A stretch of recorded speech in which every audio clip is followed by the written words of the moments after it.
Hello everyone! It's me again, Mami Rona, ang isang certified solo nanay tindera. Time check po ay 8:40 na ng umaga at syempre ako nga po ay nakapaghatid na ng aking bunso. Yung pangalawa ko namang anak ay nakaalis na din dahil 10 pa naman yung kanyang pasok at saka syempre may training siya hanggang mamayang pagkatapos ng klase niya may training siya. At saka syempre yung akin naman pong panganay ay naka-online. So online class ngayon ang aking ate. So ngayon nga po, maaga akong nakauwi dahil medyo konti lang naman ang aking napamili dahil medyo budget dahil mag-order tayo ng mga soft drinks or mga debote naman na mga inumin. Kaya, syempre, budget lang ang pamimili ni Mami Rona sa palengke. At syempre, share ko lang po.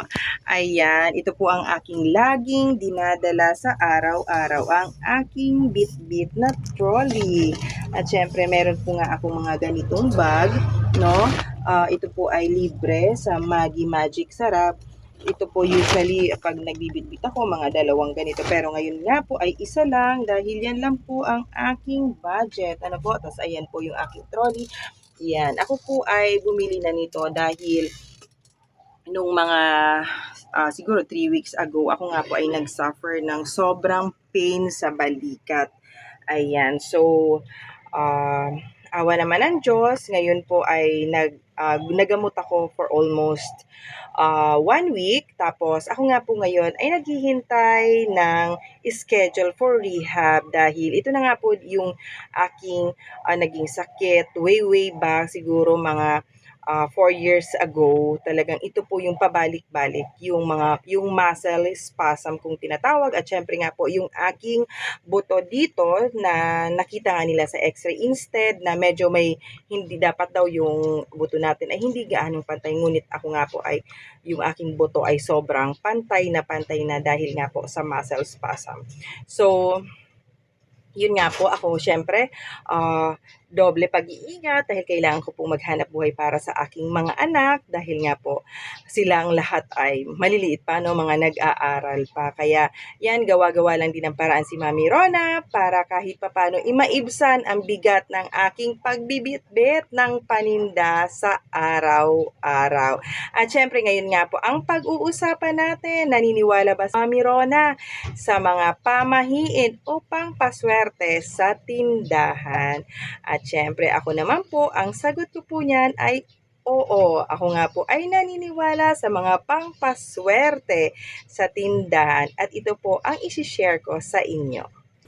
Ayan po, ito po yung aking kaha. Bali, ito po, kung makikita nyo, meron po ditong nakalagay na dalawang, ayan po, may pera na nakalagay sa ampaw. Actually, ito po, kaya dalawa po ito dahil ito yung pera na unang benta ko pagsapit po nung bagong taon. Kasi usually pag bagong taon po, hindi po ako nagsasarado. Kung magsarado man po ako niyan, mga 3 o'clock na. Tapos, di po ba pag sasapit po ng 12:01 ng hating gabi. So, ito po yung unang benta ko noon. So, ito po yung tatlong customer ko na bumili at nilalagay ko po sila separate dito, hiwa-hiwalay, dito sa ampaw. Ayan po. So, ito po yung unang benta ko pagsapit po ng 12:01. So, pag nag-close naman po ako, kinaumagahan, ako po ay magbubukas as much as possible. Magbubukas po ulit ako ng 6 o'clock. At ito naman po yung unang benta ko, yung unang pagbukas ko ng pagsapit po ng bagong taon. So, kaya dalawa po ito. Ito po ay hindi ko po ito ginagastos. No, hindi ko po ito ibinabayad. Ito po ay nananatili ko, nilalagay lang dito sa kaha. Ito po ay kumaga parang inspirasyon ko. Actually, yung unang benta ko po dito ay may barya. So, swerte nga daw po pag barya. Ayan, barya. Ito din po, barya din po. At saka, medyo bata po ang mga bumili sa akin ito. So, syempre, samahan lang din ng dasal ng pagsapit po ng bagong taon na to. Kasama po ang dasal ng nawa ay gabay at matubay dito po sa aking negosyo. At syempre po, meron po kami ditong, ayan, kalamansi. Ito po ay nilalagay namin dito pag po siya medyo natuyo na, pinapalitan na po ulit namin. At syempre po, kami po ay merong laurel. Ayan po. 3 laurel at ito po ay mga buo na laurel. No? At syempre, i-share ko din po ito sa inyo. Actually, ito po, ayan, napakaliit na parang bato siya. Ayan po. Ito po.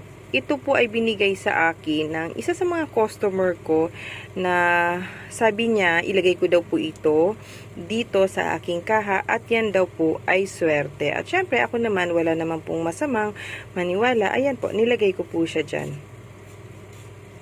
Ito nga po, katabi po ng aking kaha ay ang aking Santo Niño. Ayan po. Ito po ay nabili ko sa Quiapo. At ito po ay napabless ko na din. Ito po, sinasabi nilang pangpaswerte.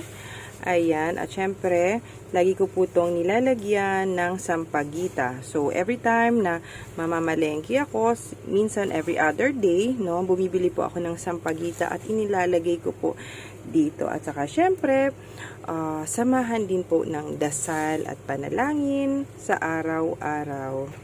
Pong pwesto ng aking tindahan ay yung pag-unang sikat ng araw po, ito po ay tapat ng sikat ng araw. Yun nga po, isa sa mga sinasabi nilang swerte daw sa negosyo yung sikat ng araw. At syempre, dito nga po din sa aking tindahan ay meron po akong money tree sa mismong harap ng aking tindahan.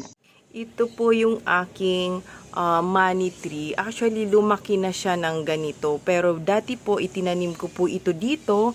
Ay maliit lang po ito. Ito ay yung binili ko na parang nakatirintas na mga halaman. Tapos, isa na lang po siyang nabuhay dahil nga po sa, syempre po, yung parang nakasabid-sabid yung kanilang katawan nung maliliit pa at habang lumalaki, ito nga pong isang money tree na ito ay siya na lang po yung nabuhay. At saka syempre, nung itinanim ko po ito dito, hindi naman po siya ganong kalaki. Unlike ngayon, talagang ayan po, nagsisilbi na din pong parang shed, no, dun sa mga bumibili sa akin dahil sobrang init nga po. Dito po, nakakadagdag ng presko dahil natatakpan po niya yung init. Isa lang din pong trivia tungkol dyan sa money tree ko na yan. Yung may mga tumatambay dito or bumibili po ng mga soft drinks or merienda na mga Lala Move, ganyan. Minsan sinasabi nila, tumatapat daw sila dyan sa money tree na yan dahil mabilis daw na nagkakaroon sila ng booking. So sabi nga nila, swerte daw yung money tree na yan sa harap ng tindahan ko.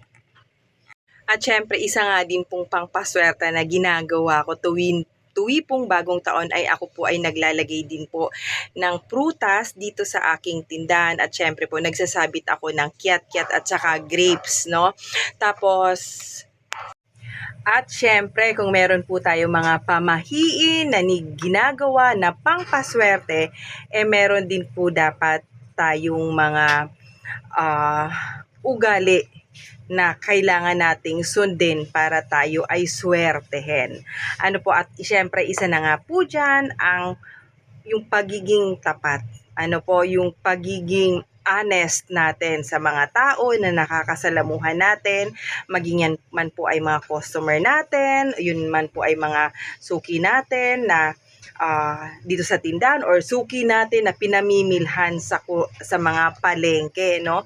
Yan po yung pagiging honesty, ano? Napakalaking word na talagang dapat po ay ating i-a-apply sa ating buhay. At dahil nga po, pag hindi nga po tayo honest, maaaring pong merong karma. Yung karma nga po is either bad or good. So, one time po meron ditong nagpa-GCash. Actually, syempre yung mga bago na thousands ay dikit-dikit. So, nagpa-GCash siya ng nasa 3,000. So, nung pagbilang niya, na ilang beses niyang inulit, 3,000. Ngunit, nung pagbilang ko, ayun nga po, ay 4,000. At sinabi ko nga po na, parang ako mismo ay medyo nalito. Magkano po ba yung pinapa-GCash nyo? Dahil akala ko nga po ay 4,000 unit. Sabi nga niya po ay 3,000 at yun nga po sinabi ko sa kanya, sobra ang pera nyo. So, ibinalik ko yung 1,000 at sabi nga po niya, buti na lang si ate honest. Sabi nga po ng isang bumibili, oo, si ate talaga, pag sobra ang pera mo ay ibabalik yan. Dahil takot po ako sa ganong karma dahil syempre po nasa negosyo tayo na inline po sa pera. At syempre kahit nga doon naman sa mga ating mga binibilhan, ano, pag sobra ang sukle, balik-balik din. Dahil nga po, iyon ay pinaghihirapan din nila. Katulad din natin na naghipapakahirap din para kumita ng pera. Sorry for the word, yung iwasan natin yung pagiging magulang. Ano, yung parang hindi yung magulang as parent, yung parang magulang tayo na parang gusto natin lagi tayong nakakalamang. Hindi po talaga yan isang trait na hindi po maganda dahil minsan nga sinasabi nga nila kahit ano daw pong panglalamang ay talagang hindi aasenso or sabihin na nating yung ating pinaghirapan ay mapupunta din po sa wala. At syempre po, kailangan po natin na mapanatili yung meron tayong respeto sa lahat ng tao, maging ito man po ay mayaman, mahirap, maging ito nga po ay bata man o matanda. So, importante po ang meron tayong respeto. At syempre, ang pinaka-importante po sa lahat ay ang dasal.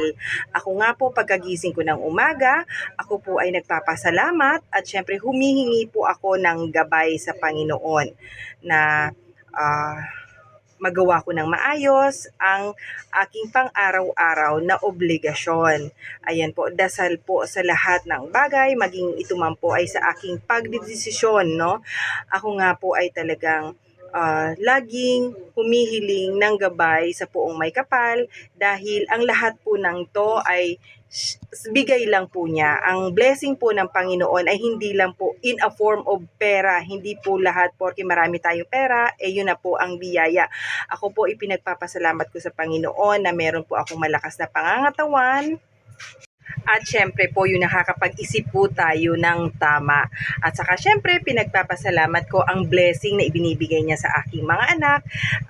Yun nga po ay sa mga talento, no, na ibinigay ng Panginoon sa aking mga anak na kanila nga pong nagagamit sa kanilang pag-aaral.